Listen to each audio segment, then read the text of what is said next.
Olá, espero que esteja tudo bem com vocês, porque comigo está tudo ótimo, graças a Deus. Louvado seja Deus por isso. Vamos lá. Hoje vou dar um testemunho de um teólogo. Um verdadeiro teólogo não fica apenas repetindo o que todo mundo já sabe, como Pedro, que não pescava nada porque queria ficar perto da margem. É insegurança. E muitos teólogos preferem ficar na segurança das suas denominações cristãs, sem questionar suas doutrinas. Mas Jesus disse para Pedro ir para águas mais profundas e os barcos mal podiam com tanto peixe. Em Lucas 5, de 1 a 7. Vou testemunhar desde o início o que me motivou a me tornar um teólogo. Já participei intensamente de várias atividades missionárias dentro da igreja, mas nenhuma delas me impactou tão intensamente quanto a escola de evangelização, que fiz há mais de 20 anos atrás. Uma vez por semana nos reuníamos todos na igreja, às 8 horas da manhã, e depois partíamos para uma comunidade próxima, onde cada grupo escolhia uma rua para evangelizar. De 2 em 2, conforme Jesus enviou seus discípulos, em Lucas 10, versículo 1, cada um com a sua Bíblia Sagrada na mão. Batíamos de porta em porta, de casa em casa, de porta em porta. Enquanto um orava, o outro conversava com o dono ou a dona da casa, falando da palavra de Deus. Na maioria das vezes, as pessoas ficavam tão à vontade que nos convidavam para entrar e fazer uma oração dentro da sua casa, tendo a privacidade necessária para estudarmos a palavra de Deus sem interrupções. Ali dentro deixávamos os moradores escolherem o trecho da Bíblia e depois de lermos aquele trecho, ficávamos refletindo sobre o que Deus estava querendo nos revelar. Não era difícil vermos pessoas chorarem de alegria enquanto refletíamos a palavra de Deus. Essa reflexão bíblica de porta em porta me enchia de felicidade a tal ponto que ficava horas a fio, caminhando no sol quente ou na chuva, sem sentir sede, nem fome ou cansaço. E ainda voltava para casa sem caber dentro de mim com tanta felicidade. Até que certa vez fomos bater justamente na porta de um pastor pentecostal. O pastor nos olhou de cima a baixo e pediu para abrirmos a nossa Bíblia exatamente no livro do Êxodo, capítulo 20, versículos de 1 a 7, onde o Senhor Deus faz uma severa advertência contra os que cometem idolatria. E ele, sem olhar na Bíblia, citou o versículo 3, onde diz, abre aspas, não terás outros deuses diante de mim, fecha aspas. Dito isso, então ele começou a citar vários outros textos bíblicos que condenam a idolatria, nos acusando de idolatria, quase berrando para nós que o destino eterno dos idólatras é o inferno de fogo e enxofre. A senhora que estava comigo ficou tão furiosa com tamanha ofensa que começou a discutir feio com o pastor. Nesse momento vi o chão sumir debaixo dos meus pés. Enquanto os dois discutiam cada vez mais, tentei inventar uma desculpa qualquer para sairmos de fininho. Mas nesse momento deu um vazio na minha cabeça e as palavras não saíram da minha boca. Foi quando do nada me virei para o pastor e pedi para lermos novamente todo esse texto do Êxodo. O pastor, que estava prestes a nos expulsar da sua casa, abriu a sua Bíblia e lemos todos juntos esse texto. Abre aspas, não terás outros deuses diante de mim. Fecha aspas. Então perguntei se ele já tinha ouvido algum católico chamar a mãe de Jesus ou algum dos santos de deuses. O pastor, surpreso com a minha pergunta, baixou a guarda, deu um sorriso respondendo que não, e logo a seguir nos convidou para entrarmos, sentarmos e refletirmos mais a palavra de Deus. O pastor nos apresentou a sua esposa e seus 2 filhos pequenos. O que nem esse pastor e nem a mesma senhora que estava comigo sabiam é que alguns anos antes eu também fui chamado de idólatra por um outro pastor, e depois disso combinei com esse pastor um novo debate sobre o mesmo assunto. Antes do dia desse encontro, tive tempo de preparar um intenso estudo sobre a idolatria à luz da palavra de Deus. E, para minha surpresa, esse pastor pediu para sua esposa preparar um almoço caprichado para esse dia, onde eu seria o convidado de honra. No dia marcado, entrei na sua casa enquanto a esposa do pastor fazia os preparativos finais para o almoço. Ficamos sentados na sala, debatendo vários e vários textos bíblicos sobre a idolatria, durante horas. Não cedi nem um único milímetro das minhas convicções religiosas. Então, sorrindo, ele se confessou surpreso com o meu conhecimento bíblico. Eu fui mais além, afirmando que eu estava convertido para Cristo. O mais estranho nisso tudo foi que, ao terminarmos a nossa conversa, com a promessa que faríamos outros debates como esse, mas o pastor e a sua esposa esqueceram-se totalmente do almoço.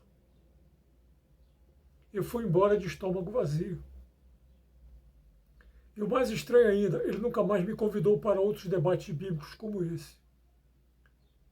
Voltando ao pastor que discutiu com a senhora, também ficamos horas conversando sobre a palavra de Deus e combinamos de nos encontrar mais vezes para termos mais conversas como essa. Descobri que, infelizmente, o mesmo não aconteceu com as outras pessoas da escola de evangelização, pois muitos voltavam para a igreja chorando, desesperadas, ao serem acusadas de idólatras e se recusarem, dali por diante, de evangelizar de porta em porta.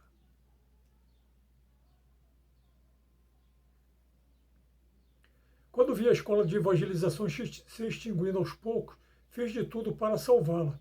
Preparei vários e vários estudos bíblicos explicando sobre a idolatria, sobre Maria, a mãe de Jesus, sobre quem realmente são os irmãos de Jesus, sobre a história da igreja, etc, etc. Eu consegui até uma licença com o padre Zé Carlos para ministrar esses estudos bíblicos dentro da igreja. Mas mesmo assim, apesar dos meus esforços, a escola de evangelização foi se extinguindo mais e mais até deixar de existir. O fim da escola de evangelização foi terrível para mim.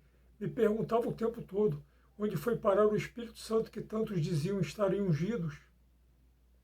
Pensei até mesmo em mudar de igreja, mudar de religião. Sei lá, mas não consegui.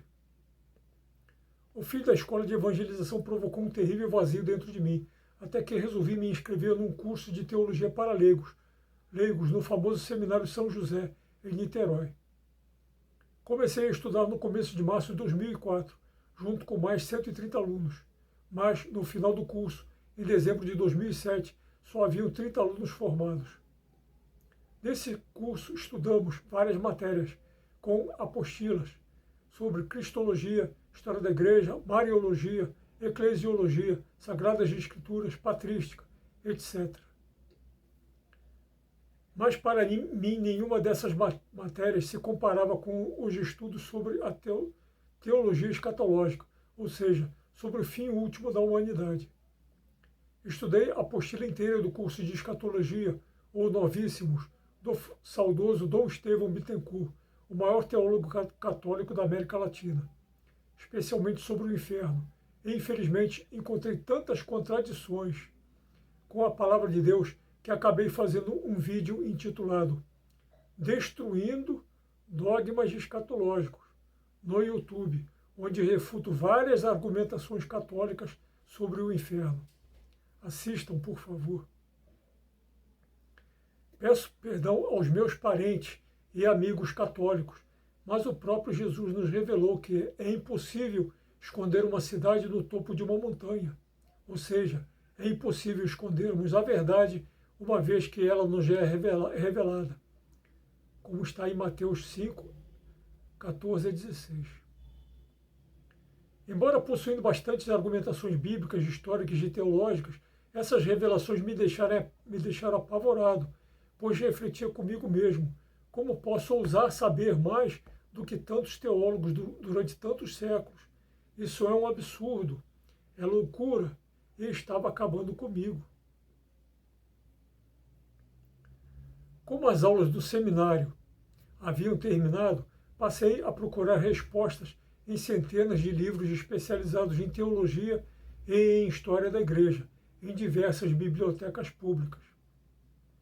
A melhor explicação para tudo isso é que a igreja, aliás, melhor dizendo, as igrejas em geral, precisam usar o medo, precisam usar o terror para manter os povos dominados. Não é difícil encontrarmos livros de história denunciando o uso do medo e do terror pelas igrejas para manterem o povo submisso. Não é difícil encontrarmos livros de história narrando os horrores das cruzadas, das inquisições, tanto católicas como protestantes também. Mas o controle das igrejas sobre o povo ignorante não se restringe apenas a essas cruzadas e inquisições, mas principalmente em distorcer interpretações da escatologia bíblica. Encontrei tantas divergências entre a palavra de Deus e o que se pregam nas igrejas, em geral, que acabei compilando essas conclusões escrevendo um livro intitulado A Salvação Eterna é para Todos, com 333 páginas e várias ilustrações de minha autoria.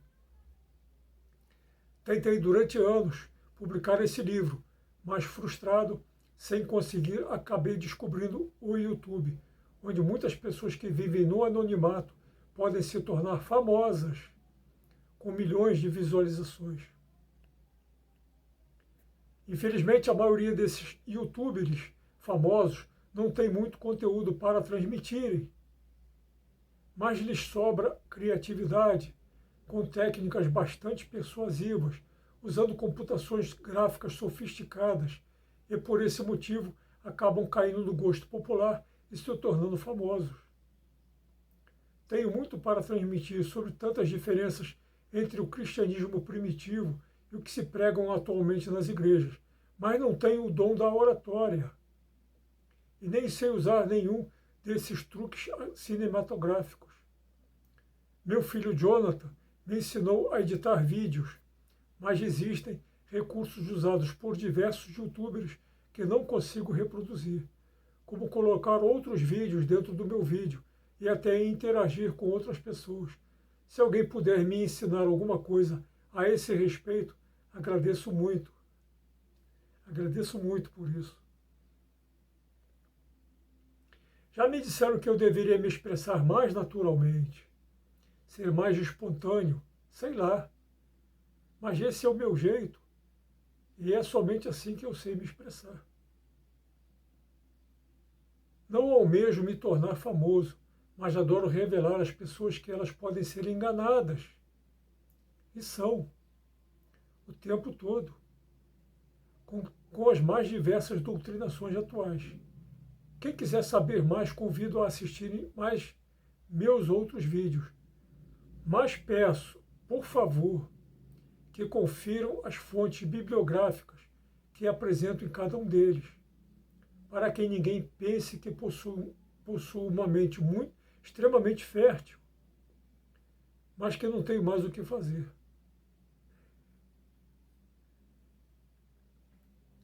Que nosso Senhor Jesus Cristo, nosso Deus e Salvador, tenha misericórdia de todos nós.